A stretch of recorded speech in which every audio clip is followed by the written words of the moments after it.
Felicidade interna bruta.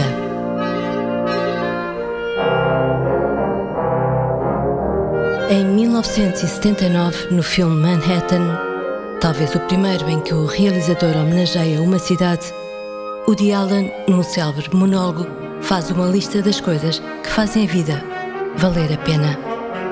For me, Swedish movies, naturally. Marlon Brando, Frank Sinatra. Those incredible Apples and Pears by Cézanne. Mais de 4 décadas depois, e em tempos de guerra e peste, perguntamos a escritores, criadores, pensadores o que faz, afinal, a vida valer a pena.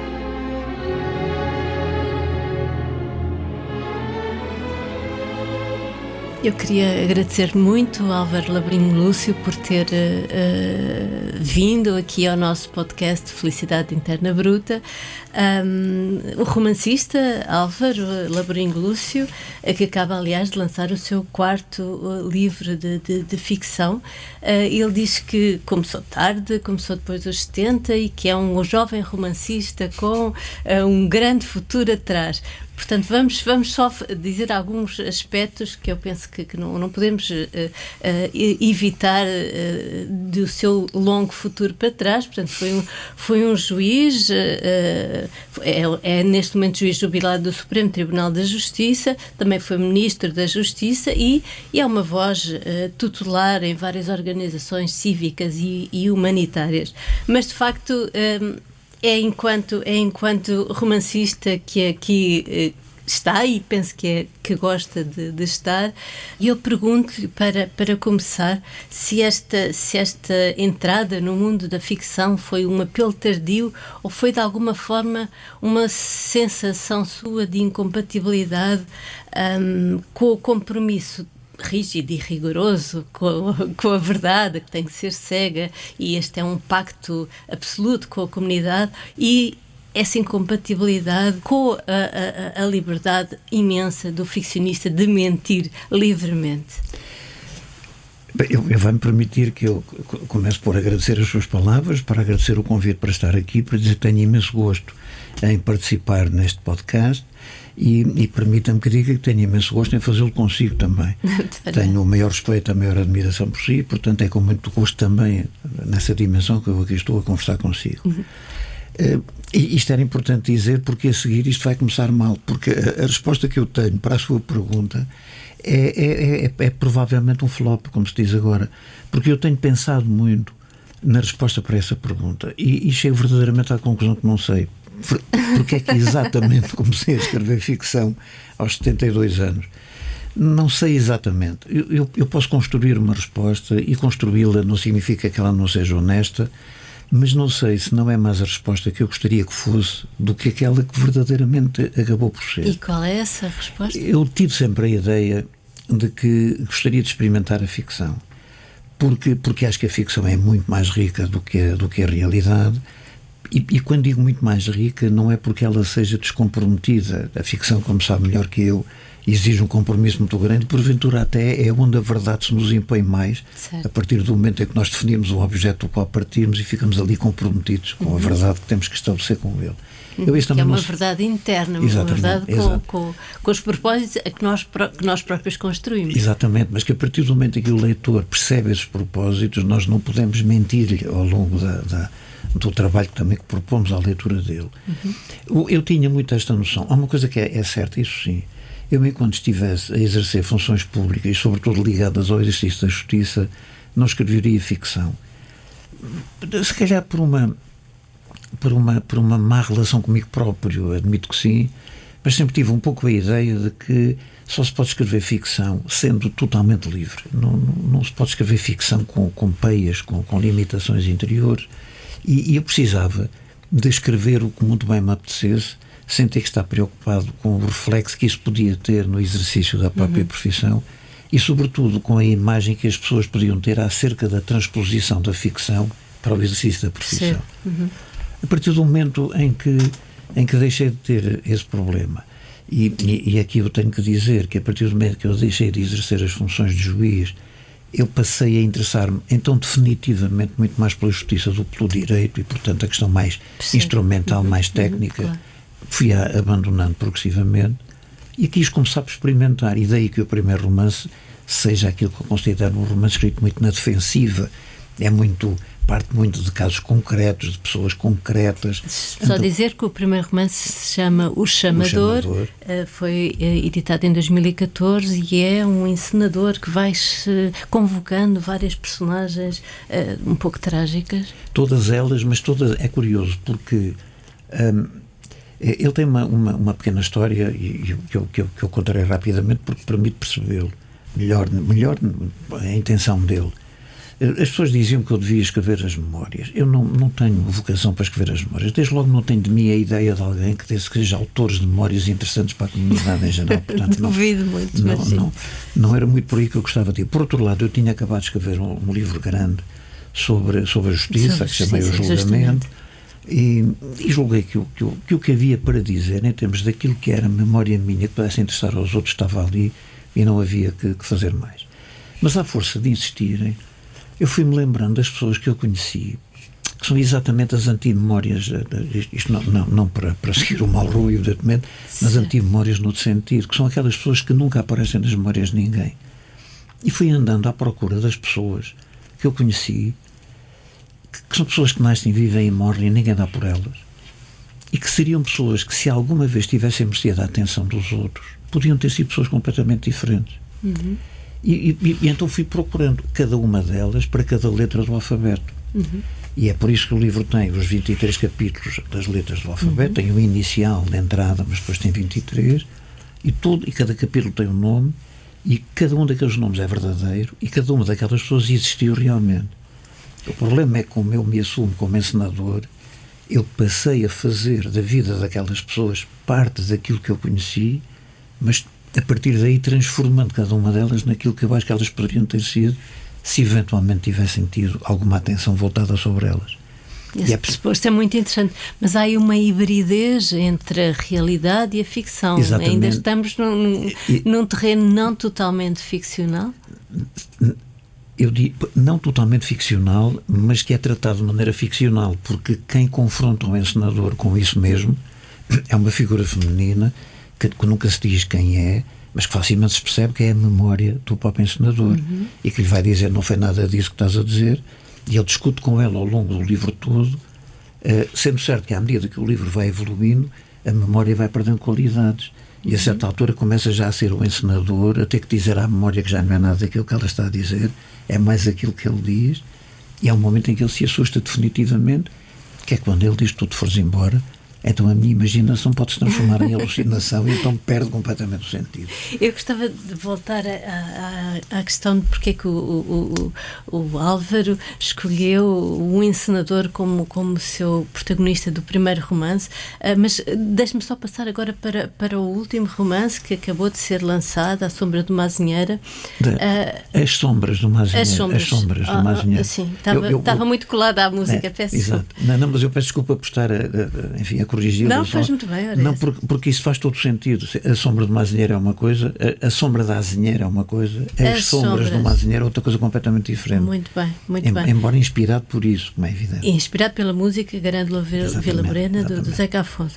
Mas então, neste último romance, situa os protagonistas, um pai e uma filha, na mesma encruzilhada da história em que nós nos encontramos agora. Ou seja, com o mesmo número de anos de ditadura para trás e o mesmo número de anos de democracia para a frente. Não exatamente os 48, os 45, porque presumo que queira tirar a pandemia do meio desta história, o que obviamente contagiava muita coisa. Mas esta nova personagem, a personagem da democracia, a filha, é uma verdadeira filha da Revolução, chama-se Catarina por causa da Catarina Eufémia. Os pais são comunistas e começam a sentir, a mãe começa a sentir as primeiras dores de parto justamente ao som da grândola. E eu posso dizer isto, não estou a desvendar nada, porque é a premissa do livro. acontece que a mãe morre de parto. E acontece também que muitas vezes os leitores, quando leem os livros, tornam-se eles um pouco ficcionistas, ou seja, leem à sua maneira.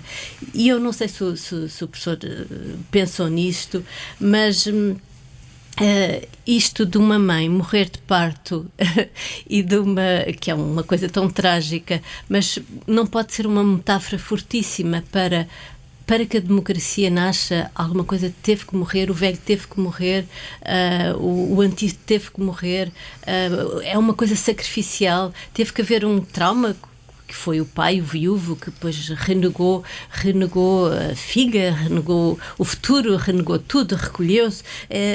Podemos ler o livro assim, ou pensa que não? Podemos ler o livro assim, mas quem acha isto é o Álvaro, não é o professor. Eu não sei a que professor estava a referir. Eu peço desculpa, eu já disse que sou insuportavelmente formalista, vou tentar corrigir. Não, mas estou a brincar consigo, não estou a brincar, mas não, vamos lá. O livro pode ser lido assim, embora aí como é que eu ia dizer isto rapidamente, e ainda por cima é a minha própria interpretação, porque a partir daqui as pessoas podem interpretar e podem interpretar perfeitamente assim. De qualquer maneira, a minha ideia era um pouco esta. Eu queria escrever um livro que, por altura dos 48 anos do pós-25 de Abril, para fazer o mimetismo com os 48 anos anteriores... E estarmos assim, em cima do muro, exatamente, não é? Exato, pudesse ser publicado, e por isso ele ter os 45 anos. Quando eu comecei a escrever não havia ainda a pandemia, mas depois a pandemia, como calcula, entre aspas, ajudou muito, porque eu fui para casa e, portanto, tive mais tempo para escrever o livro tranquilamente. Mas, no fundo, eu queria de facto marcar... E, portanto, a minha ideia era escrever um livro. Vamos lá ver, isto é um pouco pretencioso, eu gostava que não fosse tomado como tal, mas era um contributo modesto para a aproximação aos 50 anos do 25 de Abril. Eu digo, já agora eu, que ando aqui a escrever ficção... Já vai sendo a altura de escrever livros sobre o 25 de Abril, não há muitos. Exato. E disse, bem, vou fazer isto, e vou fazer na tentativa de que isto esteja publicado nos 48 anos. Para isso, eu precisava de um acontecimento que me permitisse, a partir dele, fazer essa tal cisão entre os 45 anos anteriores e os 45 anos posteriores. Certo. Para isso eu por isso eu imaginei um casal de comunistas, vindos de trás, e portanto lutadores durante os 45 anos para a queda do regime, mas ao mesmo tempo um casal com uma ligação afetiva muito forte e tendo como ambição não só a queda do regime, mas também ter um filho, coisa que não tinham conseguido até então. Até aqui tudo bem, agora eu precisava era de um acontecimento que fizesse aquela cisão. E é aqui que nasce a morte da mãe da Catarina. Eu diria que a morte também, nesta perspectiva, é porventura menos significativa. Essa leitura que faz, eu estou completamente de acordo com ela, mas centro-a mais na figura do pai. A mãe morreu, é um acontecimento que dá origem, depois ainda há pouco falávamos da verosimilhança, para que estas duas figuras sejam verosímeis no contexto da história. O leitor, na minha opinião, deverá ter o sinal de que elas são duas personagens que estão muito no plano do simbólico, no plano do alegórico, de certo modo. Não há nelas uma total verosimilhança relativamente ao cotidiano. Na minha perspectiva, há verosimilhança no contexto da própria história. Isto é, se o pacto ficcional entre o autor e o leitor se conseguir estabelecer, aceitando que estas duas figuras têm esta função, a partir daqui compreende perfeitamente. Porque senão é difícil também explicar porque é que um pai naquela circunstância abandona a filha. Portanto, é preciso perceber isto do ponto de vista ficcional para depois, a partir daí, fazer depender tudo aquilo que acontece. Abandona a filha, abandona o futuro. Abandona tudo. Ele abandona a filha.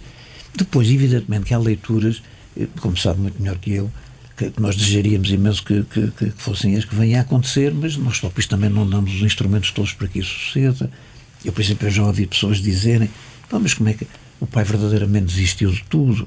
Eu disse, é uma leitura.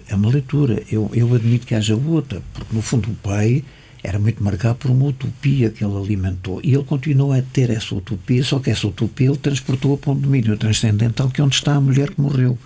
E, portanto, ele vai criar, ele que não tem nenhuma crença na divindade, ele vai criar a ideia de que há um outro mundo, que para uma leitura imediata seria um mundo além, coisa que seria contraditória com ele, mas para ele é um outro mundo, que que tem o mesmo valor que tem uma utopia escatológica definitiva, porque há outra coisa que ele procura na mesma, mas procura naquele compromisso que é com a mulher. A vida dele é a mulher, era com a mulher que ele fazia a revolução, era com a mulher que tinha uma filha. Sem a mulher, não. Certo. Mas voltando então... Mas depois, já agora só dizer isto no instantinho, depois voltamos lá, mas ao mesmo tempo temos a filha que nasceu, e essa sim é profundamente marcada pela morte da mãe e pelas consequências que resultam do afastamento do pai, portanto, pela vida toda que ela faz por aí fora para a frente, mas isso depois temos tempo a conversar. Portanto, temos dois disso. traumas, o pai de ter enviuvado e de ter terminado para ele aquele seu futuro em conjunto com a mulher, e o da filha de ter sido abandonada, apesar de ser uma filha literalmente da Revolução. Aliás, ela própria diz que a dúvida que ela tem é que não sabe se é filha de um casamento, de um pai e de uma mãe, ou se foi parida por uma revolução.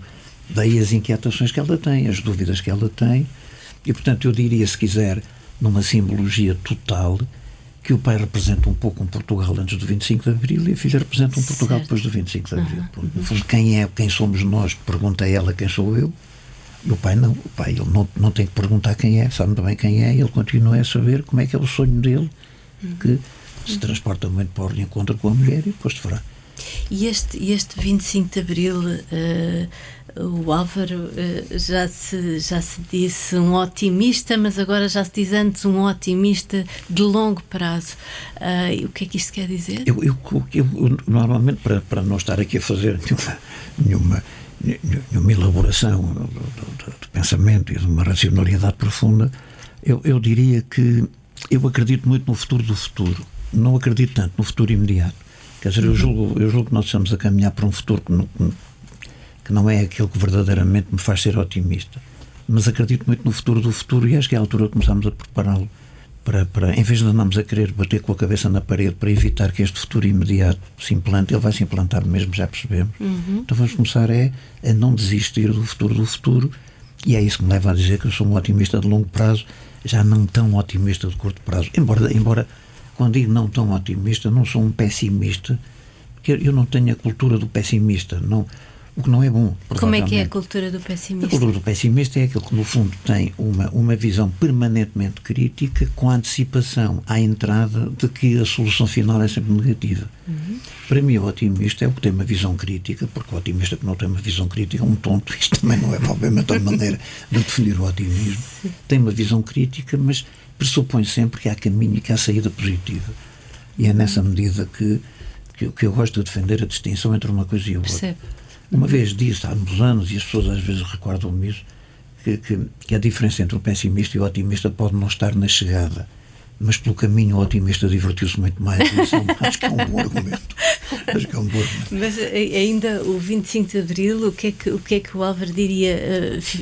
O 25 de Abril ficou-nos a dever alguma coisa, ou nós é que ficámos a dever alguma coisa ao 25 de Abril? Pois, eu responderei a isso com todo o gosto, mas eu não sei se punha a questão exatamente assim, exatamente por isso que eu estou a dizer. Porque nós temos, ainda há dias me perguntaram também numa entrevista por causa do livro, e bem, é uma pergunta que é óbvia, que é o que é que falta fazer? E a resposta que eu disse foi, bem, evidentemente há resposta para essa pergunta, mas eu julgo que nós precisamos de nos afastarmos desta matriz referencial permanente do 25 de Abril. Porque quando nós perguntamos o que falta fazer, nós acabamos por ser remetidos para aquilo que se quis fazer há 50 anos e fazer a comparação do que falta hoje. O importante é saber o que é que não está feito a partir do espírito de 25 de Abril, a partir do ideal de 25 de Abril, porque há muitas questões novas que nem sequer eram imaginadas no 25 de Abril. Sim, sem dúvida. E se nós voltamos sistematicamente àquela matriz que nos dá o termo da comparação, nós estamos sempre a andar para trás. Ora, a minha ideia é muito esta. Os 50 anos do 25 de Abril devem ter, evidentemente, as celebrações canónicas, com certeza que sim, mas há uma celebração que tem que ser inaugurada nos 50 anos, que é a celebração de compromisso de futuro. Celebrar o 25 de Abril num estrito compromisso de futuro. como é que nós projetamos o 25 de Abril para a frente? Para não se tornar uma coisa puramente simbólica, como um 5 de Outubro, com veguinhos e bandeiras. Aliás, no livro, logo numa parte inicial, a própria Catarina vai um dia assistir às celebrações do 5 de Outubro para ver como é, porque ela não se identifica com o 25 de Abril, porque ela diz, eu não sei, o 25 de Abril não sei se foi o dia da Revolução, se foi o dia do meu nascimento, eu preciso esclarecer isto. E ela vai ver o 5 de Outubro. E ela percebe que se identifica com o ideário do 25 de Abril, mas não quer que o 25 de Abril se transforme naquilo. Certo. E esta perspectiva para a frente parece-me que é importante de colocar quando nós falamos nos 50 anos. Portanto, como é que nós, sem nunca perder, evidentemente, a celebração formal do 25 de Abril, como é que nós assumimos coletivamente essa celebração em termos de projeção de futuro e de construção de futuro? E aí eu acho que nós temos hoje temas centrais, nucleares, que talvez por serem demasiado abstratos na sua formulação, estão completamente fora do contexto das discussões, até políticas. Quer dar algum exemplo? Olha, o que se passa hoje, verdadeiramente, com a relação entre poder e a liberdade. Eu tenho muito, mas isto são questões que eu coloco a mim próprio, evidentemente, não há nenhum espírito ensaístico nisso. Mas eu coloco muito a questão de saber porque é que nós, no tempo tão conturbado como aquele que vivemos e tão complexo, nós não vemos, sobretudo quando falamos na Europa, no velho Ocidente, como nós diríamos, nós não vemos lutas ferozes pela liberdade. E perguntar-me, bem, é porque a liberdade se instalou. E eu digo, pois, é verdade, mas a luta pela liberdade não era só pela falta dela, era porque a liberdade correspondia a poder. E eu hoje não sei se corresponde. Eu julgo que hoje a liberdade transformou-se num produto generalizado e indiferenciado. A liberdade oferece porque ela não é perigosa. Na medida em que o poder abandonou muito o campo político central onde ele se devia fixar e polarizou-se completamente. E, portanto, nós hoje vemos uma poliarquia que poderá não ser má em si mesma, não vejo que isso seja mau, mas as grandes questões, as que definem politicamente, eu estou a dizer assim para ir ao encontro da ideia da polis, essas pressupõem uma trilogia que é fundamental, que é o Estado, o poder e a democracia. Não há democracia sem Estado e não há Estado sem poder, que é discutido e legitimado exatamente a partir da democracia e, portanto, o reconhecimento da liberdade, que é quem vai escolher exatamente o poder. A liberdade hoje não escolhe poder nenhum, as pessoas hoje são livres porque andam nas redes sociais, dizem mal uns dos outros, convencem que têm muito poder, mas e que não serve para nada. E esta ideia, este deixar fugir por entre os dedos, o que é absolutamente estrutural na conformação de uma sociedade como nós, durante tanto tempo, quisemos que acontecesse, e que está muito ligada à ideia original do 25 de Abril, no democratizar dos 3Ds do 25 de Abril, julgo que está muito posta de lado. Eu daria só um exemplo, para que isto também não seja uma coisa também puramente abstrata, mas é um exemplo que tem que ser entendido. Não quero que as pessoas concordem com ele. O que quero é que não pensem que eu estou a dizer coisa diferente daquilo que digo. Sim. Nós hoje ouvimos falar, como um dos grandes desígnios para o futuro imediato, na transição digital e na implantação da inteligência artificial. Eu sou claramente favorável a isso. E, portanto, isto é que eu gostava que ficasse muito claro. Não tenho obstáculos nenhuns ao digital, nem obstáculos nenhuns à inteligência artificial. Eu quero saber é quem tem o poder sobre isso. E o poder é democrático. E nós sabemos que, através do jogo democrático, sabemos quem detém o poder e, portanto, quem detém o controle do desenvolvimento dessas áreas, as tecnologias de informação, das biotecnologias, etc. Ou isso não é assim, e neste momento, quem tem o poder sobre isso é já umas microestruturas. Por exemplo, nós acabamos de ver o Sr. Mundos a comprar o Twitter.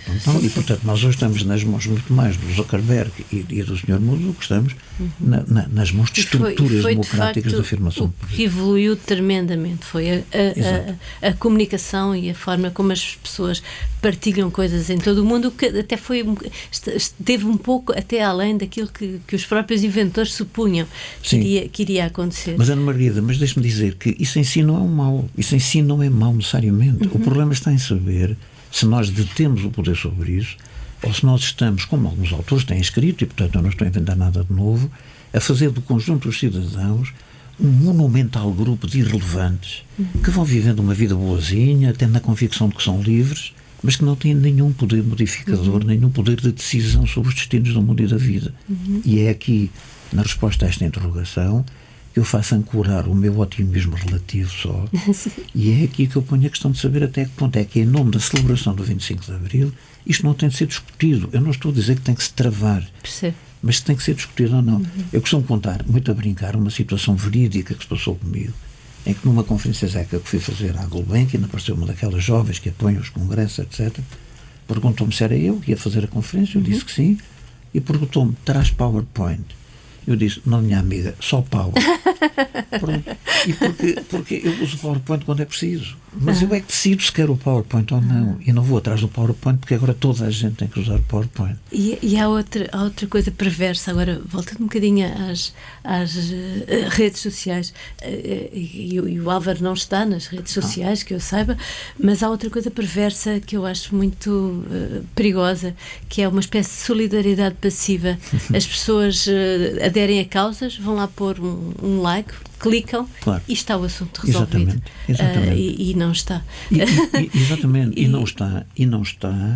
E vamos lá ver as redes mas sociais. ficam elas próprias com a consciência de que hoje já cumpri o meu dever de solidariedade com o que quer que seja. Mas é isso por um lado. E por outro lado, e mais uma vez estamos a falar, as redes sociais podem ser um instrumento fundamental de desenvolvimento e de comunicação, de partilha. Isso é evidente e, portanto, a questão está em saber, mais uma vez, quem é que tem realmente poder sobre elas. Porque, por exemplo, elas também são simultaneamente o veículo para uma sociedade completamente exposta.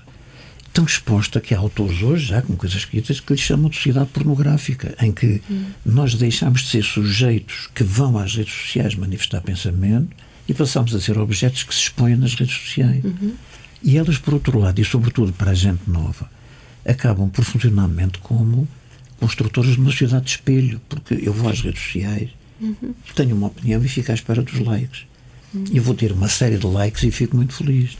Muito feliz, fico se calhar... Mas como alguém, já não sei quem, me dizia que ter muitos likes ou ter muitos amigos nas redes sociais é igual a ser muito rico no monopólio, no jogo do monopólio. Portanto, há aí uma ilusão e uma perversão muito grande. Mas isso leva-nos a um tema que também lhe é muito caro e que já ouvi falar tantas vezes sobre isso, que é a ausência de espírito crítico, a ausência de inquietação, a pouca vontade de fazer perguntas, de se indignar, e eu perguntava-lhe se a própria inquietação é também um dever cívico. Eu creio que sim.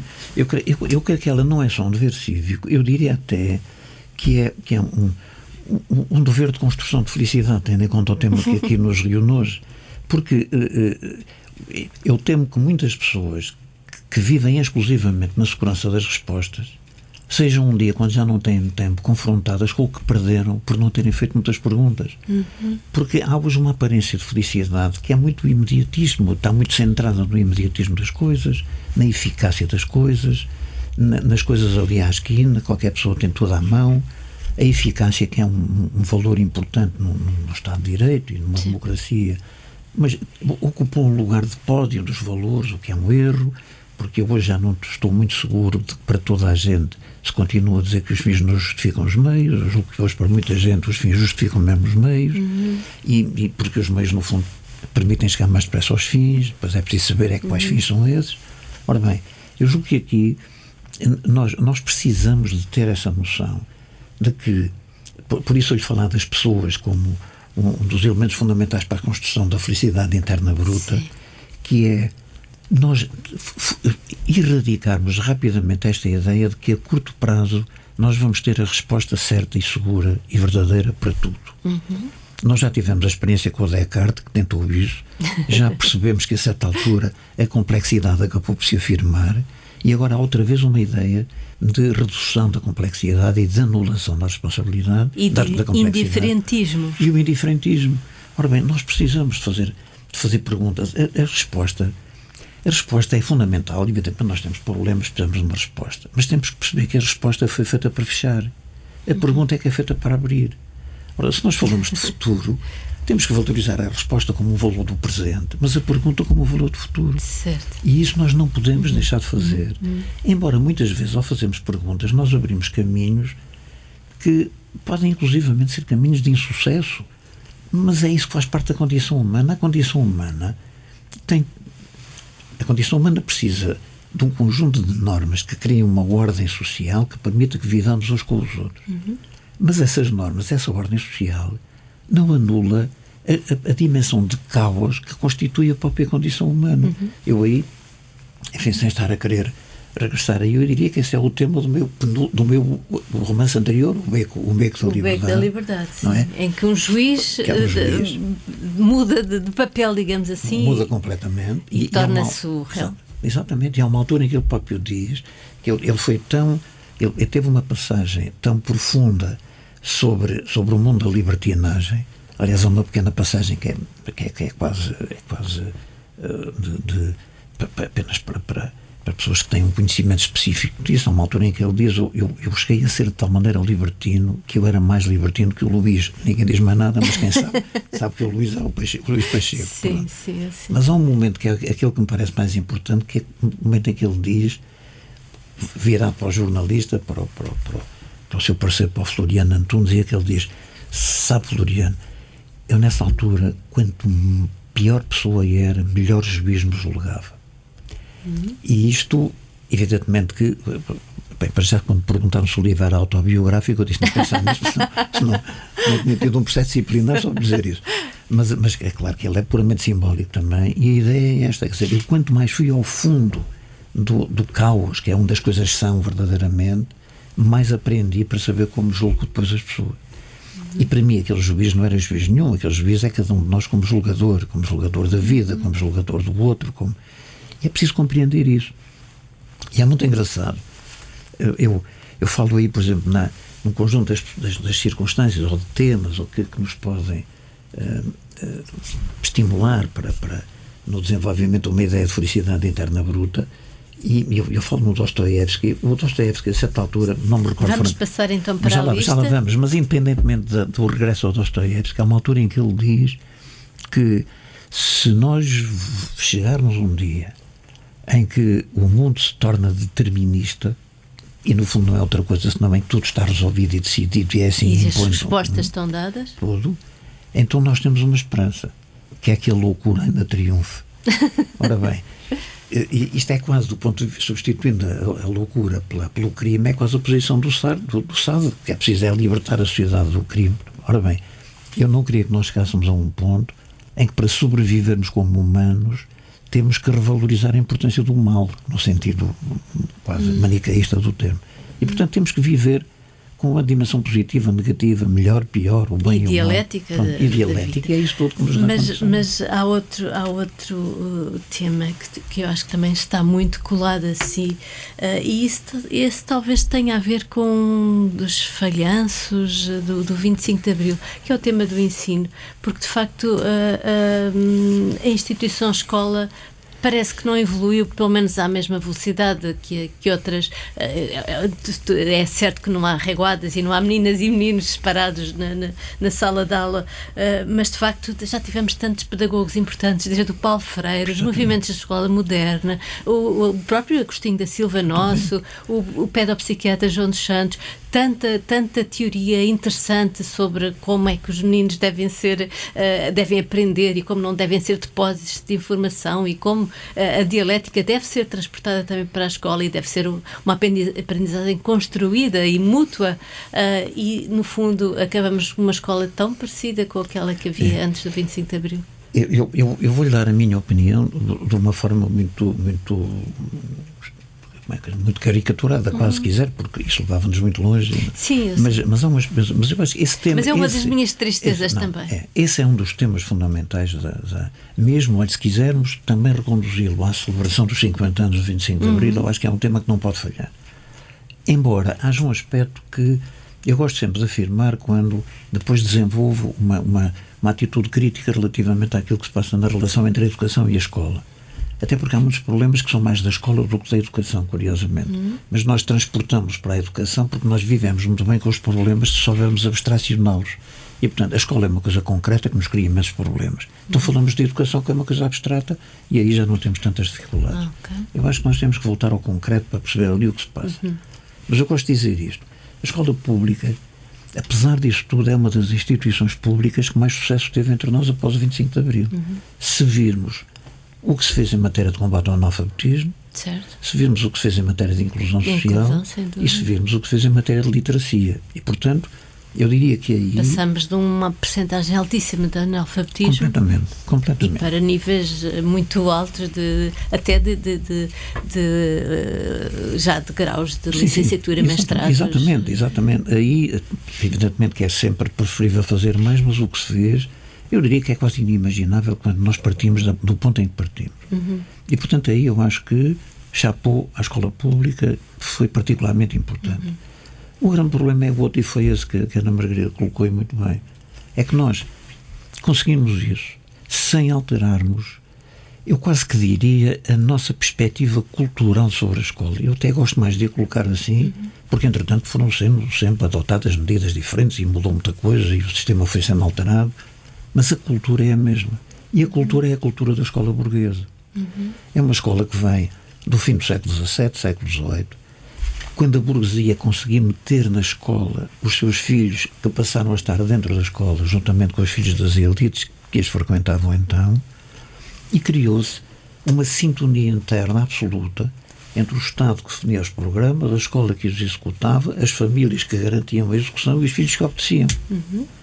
E quando um filho não obedecia, ia para a janela com orelhas de burro, o que fazia com que ele arrepiasse caminho, porque ele não queria perder aquela inclusão que na altura se fazia entre a burguesia e as elites.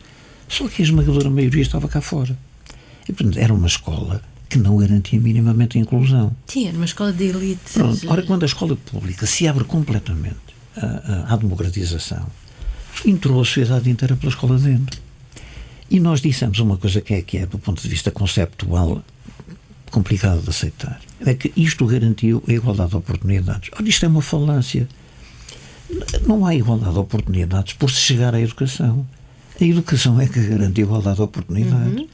E, portanto, é à saída que nós podemos verificar se há ou não há igualdade de oportunidades, mercê do trabalho da educação e da escola.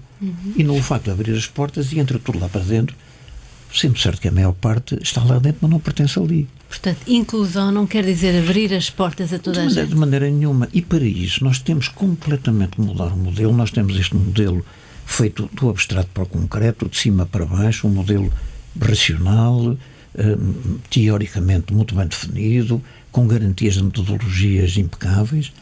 Mas eu costumo dizer, e esta é a parte da caricatura, que nós temos um excelente modelo de ensino, o que atrapalha são os alunos. Exatamente. É uma pena que as crianças estejam lá a atrapalhar. E também já ouvi dizer que os exames e aquela prova da aflição são a primeira prova de ansiedade das crianças, e toda aquele sistema de competição e houve até algum retrocesso de competição pelos exames, pelas notas, e houve até algum retrocesso, porque não sei, em algumas escolas foi instaurado o quadro de honra, o que é muito bom para os meninos que estão lá, mas pode ser muito humilhante para os que não estão. Portanto, a inclusão de facto é uma palavra muito interessante. Exatamente, mas é preciso perceber o que ela quer dizer. Mas reparem inclusivamente nisto, quando nós temos um sistema de frequência obrigatória, o Estado tem de assumir a obrigação da inclusão universal. Eu não posso obrigar a estar aqui e não assumir a obrigação de integrar quem está aqui. E, portanto, isso tem que ser o grande objetivo da escola pública à partida. Agora é preciso termos cuidado quando defendemos isto, porque eu entendo que a escola pública não deve deixar de ser exigente.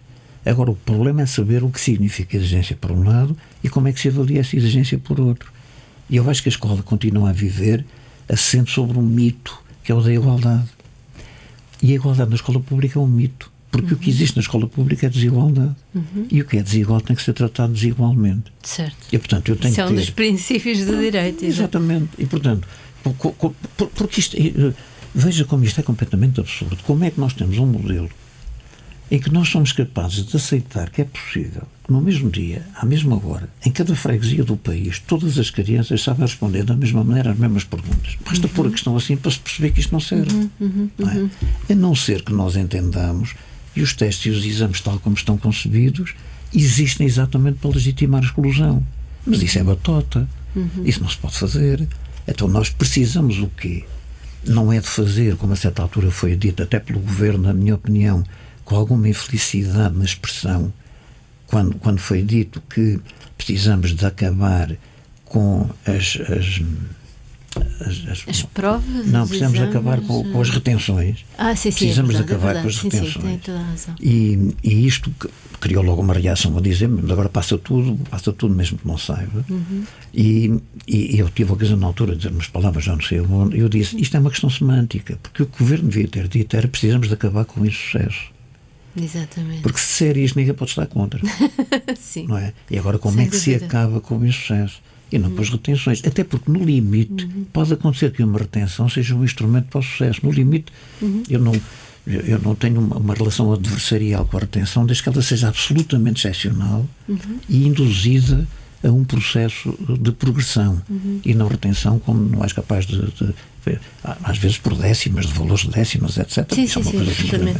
Mas de facto é muito mais fácil uma escola assim, com esta hierarquia tão definida e com exames que excluam à partida, do que uma escola mais complexa, mais dialética e em que os alunos de facto não atrapalhassem. Exatamente. Mas é mais fácil uma escola assim, mas há um outro período. É que uma escola assim é mais fácil, mas é uma boa escola para o mau professor. Exatamente. Porque o bom professor não quer isso. Sim, não quer isso. E nós, por exemplo, temos de acabar, ainda há dias eu dizia, enfim, que às vezes também precisamos de fazer algum humor sobre as coisas. Eu, por exemplo, eu não sou capaz de ouvir um professor dizer como é que eu os ensino se eles não querem aprender. E eu digo, é a única vez que eu vejo um professor dar valor à vontade de uma criança. Porque para isso é que é preciso um bom professor. Se ele não quer aprender, eu tenho que ser bom professor para fazer querer aprender. E também há pouco falou do Paulo Freire, podíamos falar do Leonardo Coimbra, podíamos falar de tanta gente. Isto está tudo escrito, está tudo estudado. Mas, inclusivamente, por exemplo, eu estou a pensar e a lembrar-me do Ortega y Gasset, que dizia já há mais de 100 anos: não ensinem às crianças uma ciência porque ela é necessária. Ensinem às crianças a necessidade de uma ciência. E é muito isto. Mais recentemente, dizia a Sofia de Melo Brarner, só a arte é didática porque a arte não explica, a arte implica. Ora, com o tipo de crianças que nós temos hoje na escola, elas primeiro têm que ser implicadas. A partir do momento em que se implicam, vão por aí fora, não há problema nenhum. Claro, e há bons exemplos, Então mas claro a generalidade não é essa. Felicidade interna bruta. Vamos voltar, ou vamos recomeçar, já entramos nela um bocadinho, na sua lista que é tão encantadora e eu gostei tanto dela, ainda por cima porque a lista, deixe-me só aqui fazer este acrescento, a lista das coisas que fazem a vida valer a pena para Álvaro Laborinho Lúcio, e que abre logo com um verso de um poema belíssimo do Rui Belo, se tivermos tempo ainda talvez o consiga ler, e começa com o Noturno número 2 de Chopin. Isto é quase um sopro no coração, como dizia a música, porque é uma música tão bonita, tão ao mesmo tempo nostálgica, mas tem uma certa energia também, não é muito dramática, mas porquê? Porque o Chopin, porque este Noturno número 2 que é muito emblemática da obra sabe, do compositor pianista. Quando nós colocamos os porquês sobre essas coisas, às vezes estragamos um bocado as coisas. Sim. Mas eu tenho uma ligação. Vamos lá ver. Se me perguntarem qual é a minha música preferida, eu não sei responder, mas não é certo, não é naturalmente o concerto, o Noturno número 2 de Chopin. Sendo certo que é uma peça com a qual eu me envolvo muito. Mas eu tenho uma relação com ela, que é uma relação pessoal, que é uma petite história, mas que tem muito a ver com essa felicidade interior e com a bruta.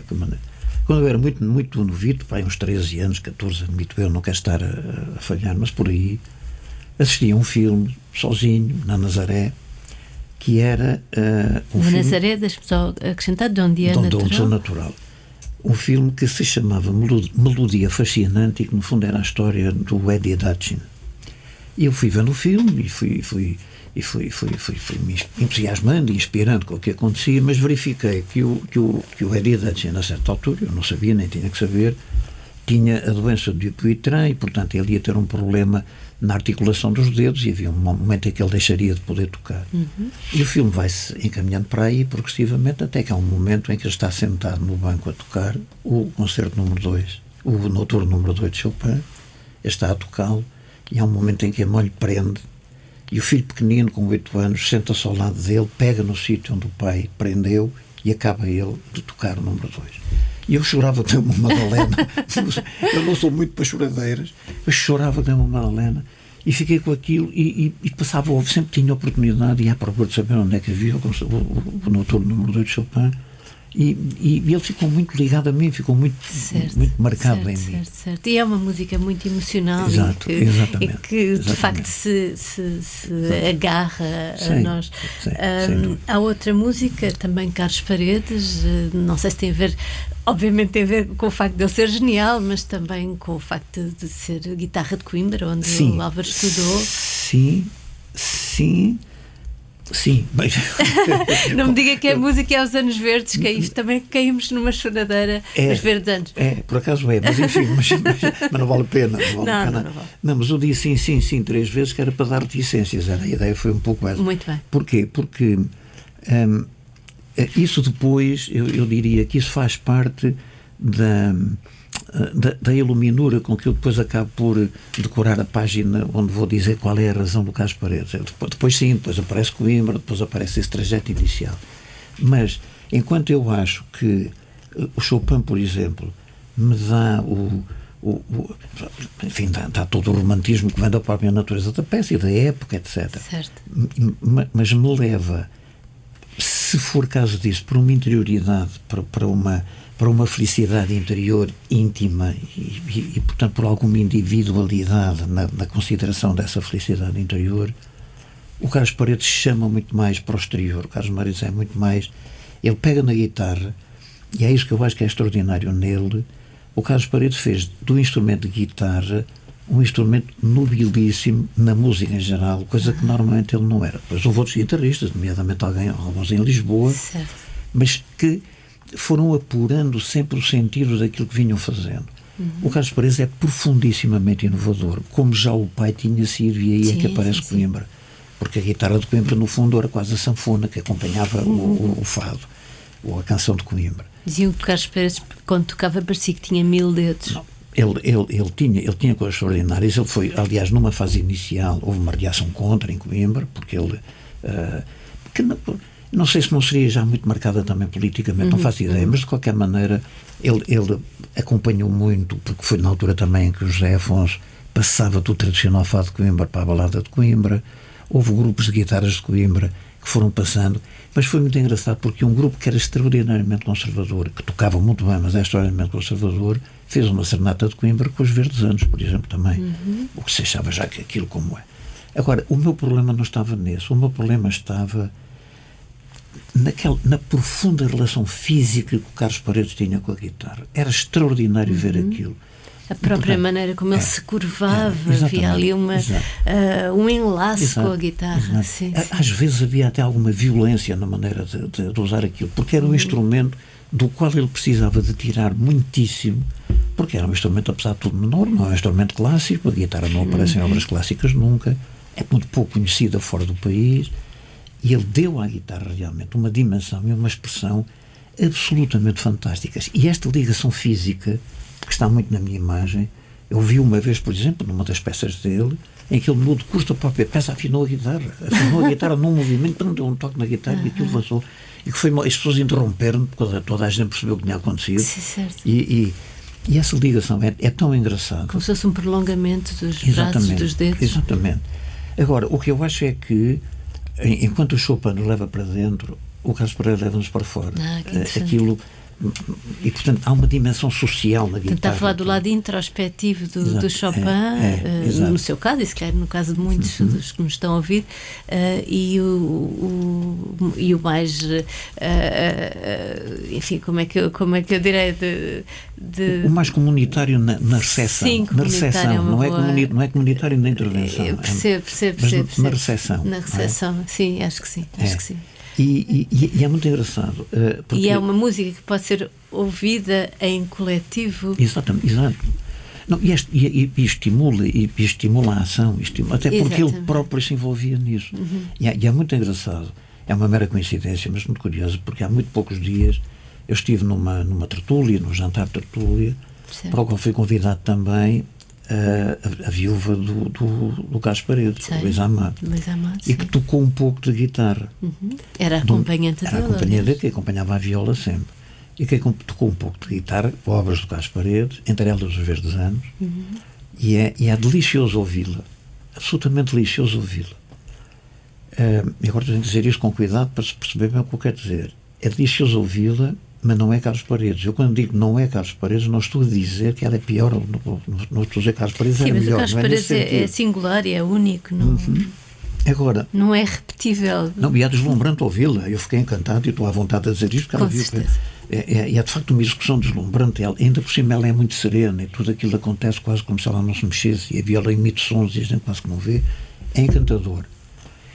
Mas isso levar-me outra vez para uma dimensão também, talvez mais também de interioridade, de procura de uma relação íntima com o Carlos Paredes. Era aquele poder que ele tinha e aquele compromisso com aquela coisa que ele chamava guitarra, e da qual ele extraía coisas absolutamente maravilhosas. E isso, porque é que eu acho que isto tem a ver com a felicidade na bruta interior, a filha anterior bruta? É que são coisas que não nos saem, são coisas que ficam em nós. Impregnadas. E a certa altura até atrapalha explicar porquê. Talvez porque a felicidade também não se explica, não é? Porque sim. E porquê a Olimpiada do Manet? Pois, aí a Olimpiada do Manet... também porque sim. Sim, mas é um sim que tem que... Aí já pode ter alguma explicação.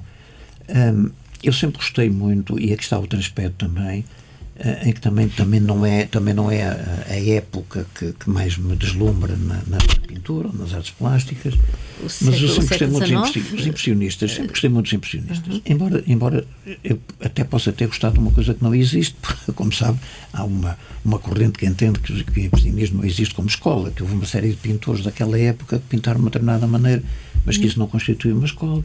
Isso levava-nos longe, mesmo com a história da luz que eles introduziram. Depois há quem diga, não, isso já vinha do Vermeer, era uma coisa anterior, quando a química se impôs e passou a haver outra coloração na pintura. Mas seja como for, eu gosto muito dos impressionistas, porque eu criei para mim uma fantasia, e essa é exclusivamente minha, mas como a felicidade interior bruta, como sabe melhor que eu, não se prende apenas com o sentimento interior, tem muito a ver com a alternativa ao produto interno bruto e, portanto, outra forma. Com certeza, sim, mas aqui só nos interessa, neste caso a sua. E eu criei há muito tempo uma fantasia com a qual vivo muitíssimo bem, embora ela me tire lá para o tal futuro atrás de mim, que é muito... eu sou muito produto da Revolução Francesa e sou muito francófono. Hoje não se usa nada, é uma coisa que já está muito fora de moda, mas sou muito francófono nisso. E por exemplo, uma das coisas que eu escolhi também foi o Cartier Latin. Estou-lhe a falar da Olímpia porque também tem a ver com isso, mas eu vou ao Cartier Latin. O Cartier Latin está cheio de restaurantes gregos, e não tem nada a ver com aquilo que era o Cartier Latin, mas eu chego lá e não vejo nada disso. O que eu vejo é o meu Cartier Latin. Tem a Sorbonne por perto, se não me engano. Tem a Sorbonne por perto, tem as caves com os clubes de jazz, eu cruzo-me várias vezes com o Baudelaire para o meio da rua, quando ele andava a puxar com a careca pintada de verde e a puxar lagostas vivas, etc. E vejo ali aquela gente toda e eu sinto-me como se aquilo fosse meu. Ora, os impressionistas andaram muito por aí, depois foi um pouco também o Montmartre, mas andaram muito por aí. E esse tempo, a maneira como eles se construíram como grupo, apesar de tudo, a história do Salão dos Recusados, onde eles foram depois colocados na primeira exposição que fizeram, e é aí que surge... Bem, a Olimpiada de Manet também deu um grande escândalo, uma grande controvérsia, não é? A própria pintura. Pois a pintura é isso que eu digo, a pintura, a controvérsia que deu, aliás, esta ligada ao almoço na relva, que no fundo... Sim, Desnais Lerme, que também tem esta questão da figura despida e a figura vestida. E sobretudo aquilo que na altura a sociedade burguesa francesa criticava severamente, é porque a Olímpia está a olhar para fora da tela. Quer dizer, e essa era a grande introdução que se fez, porque até aí os nus, etc., eram tudo coisas mais ou menos divinais, com os véus, umas coisas, e com o olhar sempre... As pinturas renascentistas, exatamente, do Tiziano... Exato, e tudo isso, mesmo até o neoclássico, que trazia uns nus... Mas será um olhar desafiante? É isso essa era a ideia que havia, essa é a ideia que havia, de tal maneira que as senhoras da burguesia se sentiram retratadas nela.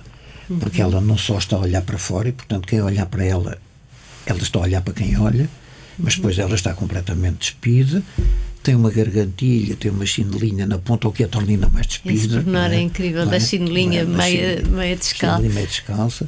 Está deitada na recamier à espera do seu amante, ou do seu cliente, ou seja quem for. E tem uma serva exatamente, negra, totalmente vestida até ao pescoço. Exatamente. E, portanto, é de facto uma pintura que faz esta coisa que é absolutamente extraordinária, que é nós chegarmos ali e não nos limitamos a assistir. Nós estamos ali e ficamos a conversar com... E estamos a ser observados, será? Estamos a ser observados e estamos a observar, e quanto mais observamos, mais somos observados. E depois eu tenho também uma pequena história com Olímpia, porque eu, como gostava muito dos impressionistas, quando tinha hipótese de ir a Paris, ia sempre visitar o velho museu, aqueles 2 museus que havia nas Quai d'Orsay? Não, o Quai d'Orsay é o recente, que era o Jeu de Paume e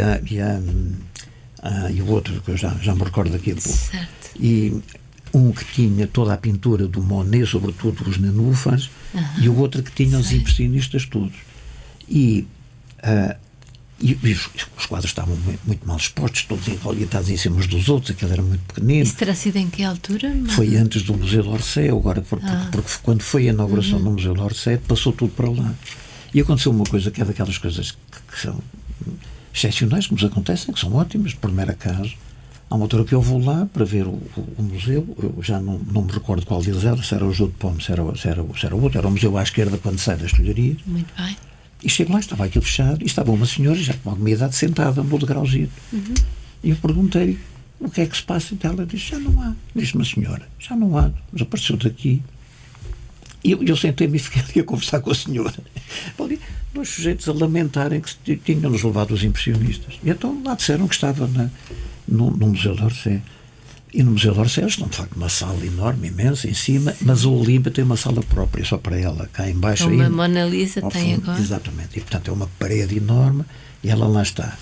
Eu curiosamente, vou lá vê-la, tenho gosto em vê-la. Vai lá visitá-la regularmente. Mas gostava mais de a ver lá misturado com os outros todos aqui, porque nós andávamos aos encontrões a ver os impressionistas e nós éramos todos impressionistas também. Quer dizer, aquilo tinha ali uma miscigenação entre quem vê e o que lá está. Havia reverberações de luz entre os próprios... Havia uma cumplicidade. Entre os próprios visitantes. Felicidade interna bruta. Não sei, já falámos de tanta coisa que está aqui na sua lista, mas depois há assim coisas mais prosaicas, sem querer ser ofensiva de alguma maneira, mas mais cotidianas, como um cozido à portuguesa ou um pôr do sol no mar. Não sei se isto é um alívio cómico depois das coisas tão belas que nos trouxe, não, se é mesmo... Sabe que não necessariamente. E um pouco por isto, porque eu, à medida que ia pontuando uma coisa ou outra, e eu não fazia ideia da quantidade de coisas que me passaram pela cabeça com uma coisa desta. Eu, à medida que ia pontuando, ia-me dando conta de que estava, como lhe disse há pouco, estava a falar de coisas que marcavam muito a minha interioridade e que precisavam de uma explicação pessoal. Eu disse, eu precisava de alguma coisa que fosse mais de convivência, mais de encontro, mais de estarmos juntos uns com os outros. E escolhi 2 coisas que aparentemente não têm ligação nenhuma, mas eu acho que podem ter, que foi uma noite do teatro e um cozido à portuguesa, que não tem que acontecer no mesmo dia, eu acho até que nem deve. Talvez não. É? E porquê? Porque para mim eu gosto muito de cozido à portuguesa. Sobretudo se for representar, mas não é esse o caso, iria enquanto espectador. Claro. Embora eu tenha a ideia que talvez gostasse de ter sido ator. Também, eu fiz encenação, fiz as coisas, eu tenho um cadastro enorme, não faz ideia. Tem um futuro muito grande. Tem um futuro muito grande atrás. Não, mas de qualquer maneira eu tenho muito esta ideia. Eu, por exemplo, evidentemente que eu como muitas vezes sozinho, quando sempre a circular de um lado para o outro, e várias vezes como um cozido à portuguesa. Não é tanto desse cozido à portuguesa que... Eu gosto é daquele cozido à portuguesa que leva um grupo a dizer, hoje vamos ao cozido, e o ir ao cozido começa logo na importância do ir do nós irmos. Portanto, é o lado convivencial. Exatamente. E o cozido pressupõe um espaço, também não é um cozido em qualquer sítio. Um tempo, um vagar. Exatamente. E então o cozido é uma coisa que se disponibiliza ele próprio para esse convívio, porque nós podemos ir penicar uma coisa ou outra, depois há uns que gostam mais disto ou daquilo, e vamos conversando, e estabelece à roda daquele tópico ou daquele mote um conjunto depois de atitudes e de conversa e de memória, etc. Eu, por exemplo, tenho muitas saudades do Pereira de Alfama, porque acho que o Pereira de Alfama era o sítio ótimo em Lisboa para se poder fazer isso, para se comer um cozido em mesa comprida, em que as pessoas iam chegando, iam se sentando. Portanto, numa classificação gastronómica não se consideraria daqueles gourmet, aqueles pratinhos muito esteticamente minimalistas? Não, isso não. Isso não é propriamente o que me interessa. Eu não como muito. Eu gosto muito de comer, mas não gosto de comer muito. E, portanto, às vezes até pode acontecer um caso ou outro desses. Mas eu a estética prefiro usá-la noutras dimensões, apesar de tudo.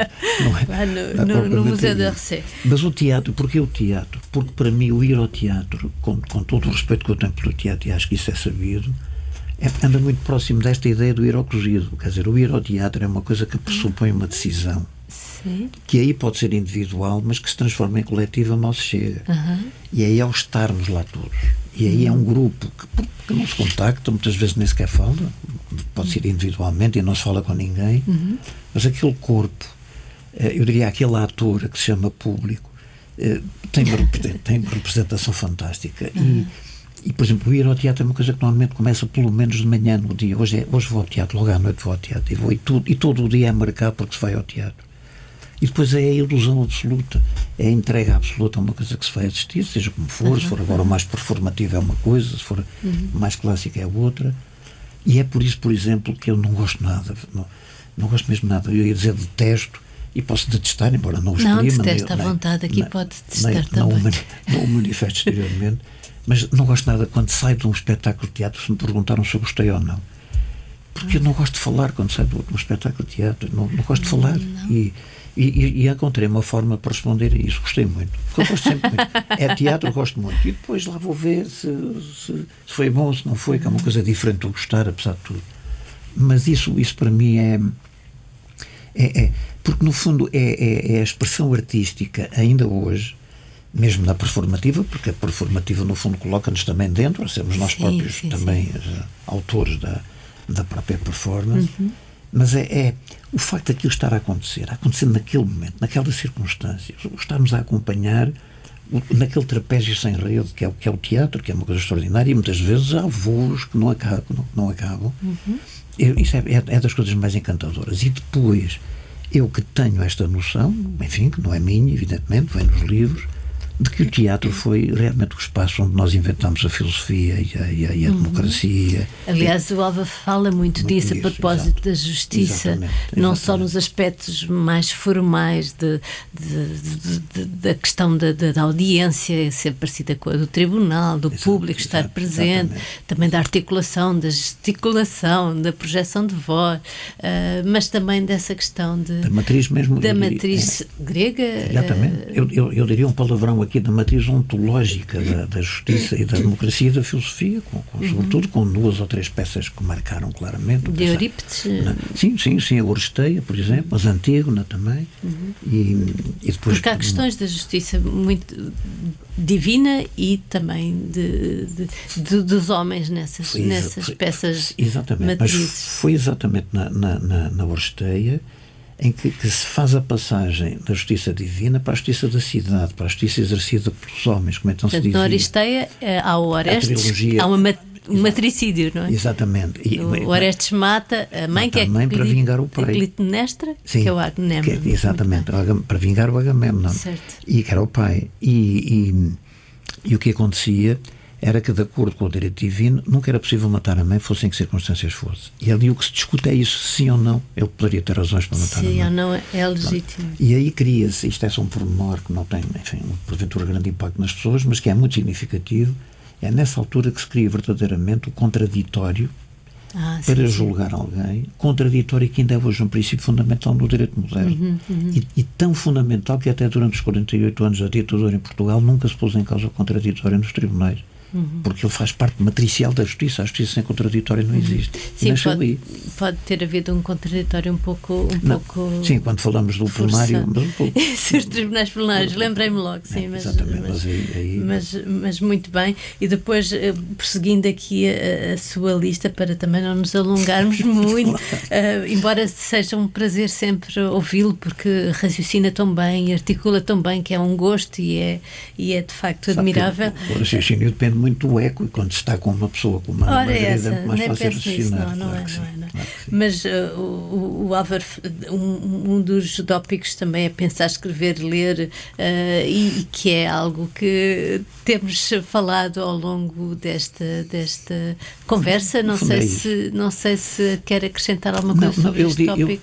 Eu acho que fiz uma coisa que disse: pensar, escrever, ler e criar. Criar, exatamente. É isso. Porque assim, muito rapidamente, também sem querer estar a ser pretencioso com isto, mas nós passámos muito aquela fase em que entendíamos que a arte era uma forma de transcendência do humano na Terra, e, portanto, a expressão artística era uma transcendência que ia para lá e que, no fundo, elevava o artista a uma condição superior à do próprio homem comum, etc. E hoje isso foi em grande parte ultrapassado, embora se mantenha, tudo o que estivemos aqui a falar. No fundo é o que fica, não é? Nós estamos a falar do Chopin e do Manet. Exato. Era isso que eu ia dizer, e que vem daí. Simplesmente hoje fala-se muito em que grande parte das manifestações artísticas já não tem essa dimensão transcendental. Podemos falar na performance outra vez, podemos falar em algumas obras de artes plásticas, arte urbana. Exatamente, tudo isso. Mas tem uma dimensão, apesar de tudo, que é sempre a da criação.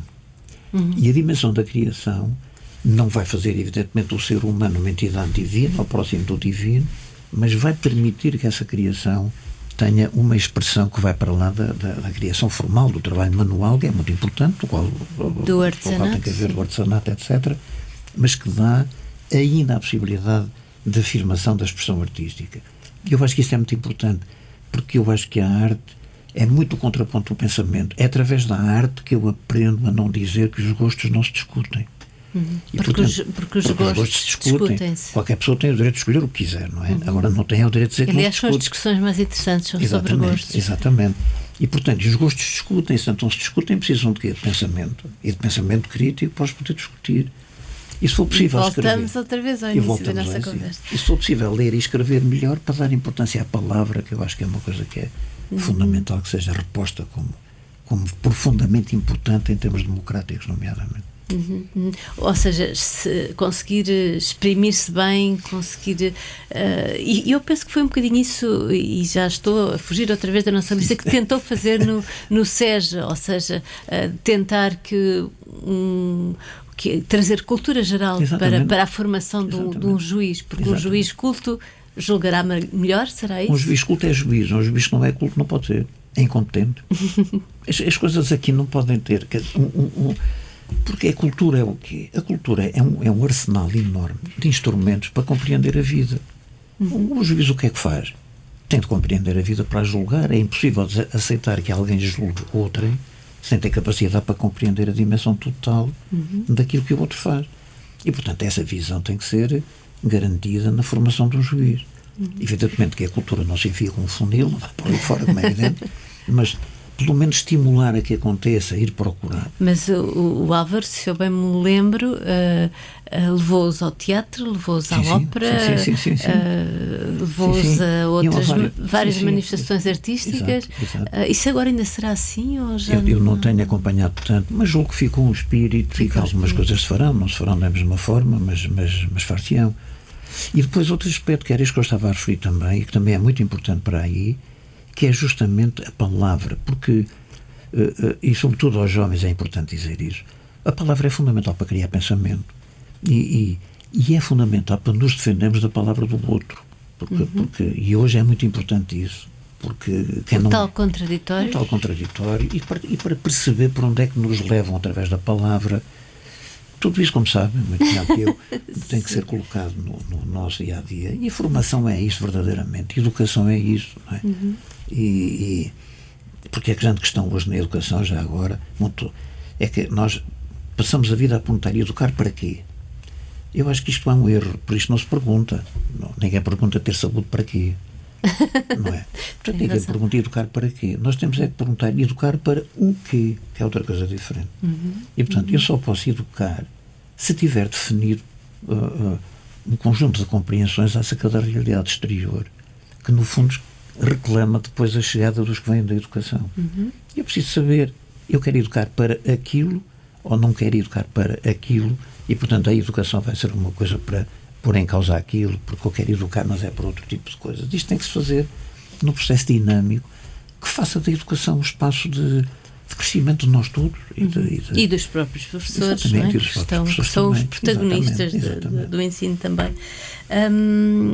E como o Álvaro é um otimista, uma pessoa otimista, um escritor otimista, embora agora a curto prazo, a sua lista termina com as pessoas, que diz que é a maior invenção de todos os tempos. Não sei quem inventou, mas às vezes não tem manual de instruções como as máquinas, mas também não tem assim grandes garantias. Nunca se desilude? Desilude, mas a desilusão faz parte do encanto. Isso, claro que sim, desilude muitas vezes, e às vezes irrito-me, e admito desde logo que as pessoas se desiludam comigo também, mas isso faz parte do encanto, porque o problema é esse. Para já, há muito tempo que eu tenho para mim que se o inferno existe, vou lá encontrar todas as pessoas perfeitas que conheci na vida, e se calhar por isso é que ele existe, não é? Porque eu não gosto das pessoas perfeitas, fico sempre aflito. Bem, perfeitas são as máquinas, não é? Por contraponto. Pois, exatamente. É, portanto, a imperfeição é crítica das máquinas. Exato. Ana Margarida sabe muito bem responder a esta pergunta se invertêssemos agora isto, que é, no fim de contas, o que seria da literatura se as pessoas todas fossem perfeitas, não é? Não. E, portanto, eu gosto das pessoas tal como elas são, no que elas têm de bom, no que elas têm de mau, na complexidade delas, porque isso é que eu acho que é profundamente encantador. Não preciso me preocupar em saber quem as criou, quem as inventou, porque a invenção é tão boa que se desliga do inventor. Portanto, não me preocupo muito com isso, não é? Agora, quando eu digo foi a maior das invenções, é que, apesar de tudo, eu prefiro as pessoas à técnica e ao produto da técnica, que pode ser perfeito, mas exatamente por isso nega esse aspecto absolutamente extraordinário que é o da importância estética, até se quiser, da imperfeição. E, portanto, eu acho que nós precisamos de olhar mais para as pessoas. E voltamos ao meu primeiro romance, aqueles todos e tal, por sem abrigo, prostituta, mas não sei o quê, toda aquela gente. Dir-me-á, mas isso é uma coisa muito, se calhar, muito idealista, muito até escatológica quase. Eu acho que não, eu acho que aprendi isso justamente no tribunal. Com o desfilar de pessoas que passaram pela frente ao longo da vida. Eu fartei-me de julgar pessoas que faziam coisas, enfim, não propriamente recomendáveis. Nem legais? Nem legais não eram, mas isso, enfim, mas nada recomendáveis, e que se nós íamos por ali fora, nós descobríamos dimensões naquelas pessoas extraordinárias, e isso é muito bonito, porque se perceber em que contexto uma pessoa comete um crime, onde é que ela pertence, como é que funciona ali, qual é o hábito da relação naquele espaço. Eu não vou, evidentemente, encontrar justificação para o crime que cometeu, mas vou compreender tanta coisa que pode levar a que a certa altura uma coisa daquelas se cometa, que eu não vou absolver, obviamente, provavelmente até vou condenar como condenaria outra pessoa, mas sou capaz de encontrar alguma margem para criar uma vida diferente para a frente naquela pessoa. Eu tentava fazer uma coisa, enfim. Não tanto aquilo que a pessoa fez, mas aquilo que a pessoa é. Em grande parte é isso. Eu costumava dizer o que o senhor, a senhora, mas admitamos, o que o senhor fez é mau, mas o senhor não é. E, portanto, o ato é mau, mas a pessoa não é. Então agora vamos ver como é que libertamos a pessoa do ato. Se calhar depois tem que pagar por isto, mas como é que se liberta a pessoa disto? E para isto eu precisava de tentar conhecê-lo o melhor possível, porque eu posso dizer isto com espírito cristão, quero lá saber se ela é melhor ou se não é melhor, ou posso dizer isto com espírito soi-disant científico, quer dizer, eu provei que ela é uma pessoa com qualidades. E agora como é que eu a desligo do ato, que é um ato sem qualidades que ela praticou? E por isso é que eu gostava também muito do julgamento, porque me ligava muito às pessoas, às testemunhas, a maneira. Os juízes muitas vezes ralhavam com as testemunhas para elas cruzavam a perna ou punham o cotovelo não sei onde, mas não sei o quê. E eu dava sempre indicações de que eu quero a testemunha com a máxima liberdade possível, de maneira que se ela fizer coisas erradas eu no fim digo, mas enquanto ela está a falar não vou dizer nada. E então elas falavam e eram muito mais espontâneas. E eu aprendi isto não é nada de particularmente valioso relativamente a mim. Aprendi isto com um juiz com quem trabalhei, mais velho que eu, que era um homem notabilíssimo, e que ouvia, nomeadamente, os réus. E quando começava a falar com eles, perguntava como é que o senhor se chama. Eu sou o Manuel Joaquim da Silva Lopes. Então, mas o senhor de onde é? Então, mas é dos Lopes, não sei de quê e tal. No senhor, no senhor, está bem. Então, mas há outros Lopes que são... Está bem. Então, e o que é que o senhor faz? Eu sou pedreiro. Olha, isto é que é uma coisa. Olha, sabe, eu lá em casa precisava fazer um murozito. Hei de fazer um muro de alvenaria. Doutora, então agora, Vossa Excelência, se quiser gastar dinheiro, faria, mas era de pedra. Mas o que é que ele estava a fazer? Estava a criar um ambiente? Criar um ambiente em que ele, a certa altura, quando se começava a falar do crime, o homem estava muito mais tranquilo, não estava com aquela tensão e tal. Mas lembro-me de um julgamento complicado, em que era difícil, era um crime mais complicado. Ele fez esta história toda e quando ia passar para a fase de fazer as perguntas, ele virou-se para mim, porque era o juiz que estava à direita dele. Certo. E ele disse-me, colega, hoje sou o colega, que ele a mim agora já me confessa tudo. E, portanto, são aquelas pequenas histórias do dia-a-dia dos tribunais, mas que têm muito a ver com isto, com as pessoas. São as pessoas que fazem a vida também valer a pena, senão... Exatamente. Enfim, onde é que nós... o que é que isto seria? Claro, muito obrigada, foi um gosto e esperamos pelos próximos livros, pelas suas próximas palestras. Obrigada, Álvaro. Muito obrigado, agradeço-lhe muito, foi um gosto imenso poder estar aqui a conversar consigo. Muitíssimo obrigado. Este é um podcast criado por Ana Margarida de Carvalho para a Câmara Municipal de Lisboa. A sonoplastia é da autoria de Fernando Figueiredo.